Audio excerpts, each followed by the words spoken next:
Kim Pao Fanay, tuwang-tuwa sa kanilang nasaksihan. Tapos ang usapan. I'm overheated, can hardly sleep at night, doing crazy dreaming. You're the reason why. Hiding by the baby.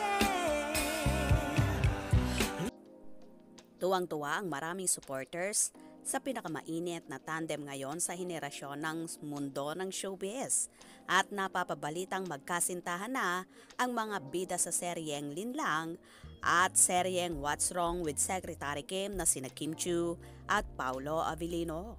Naispatan silang magkasama sa kasalang naganap sa kapamilya singer na si Angeline Quinto at ang asawa nitong si Non-Reb Dakina.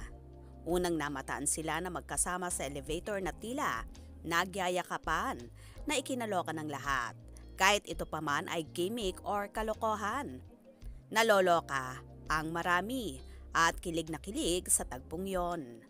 Napabalita rin na iisang sasakyan ang sinakyan ng dalawa, kung saan car ni Kimi ang sinakyan nilang dalawa at inihatid nga ni Paolo sa bahay si Chinita Princess.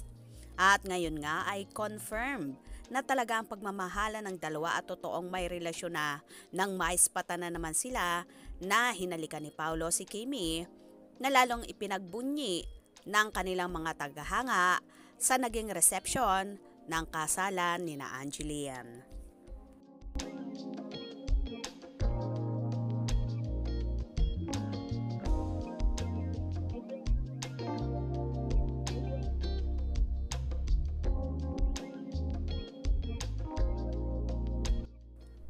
Marami namang fanay ang nagkaroon ng hana sa tagpong ito at naniniwala sila na totohanan na nga ang relasyon at pagmamahalan ng Kim Pao. Narito at ating tunghayan.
Wala na ngang makakapigil pa sa pag-iibigan ng Kim Pao, kahit ang mga big bosses ay tila may nalalaman na sa pagmamahala ng dalawa.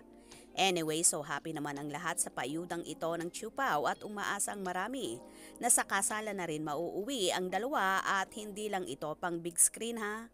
Confirmed na talaga at hintayin na lang natin ang announcement nila. Kaya naman tumutok at huwag na huwag pahuhuli sa mga maiinit na kaganapan. Anong inyong magiging reaction sa bidyong ito? Comment below.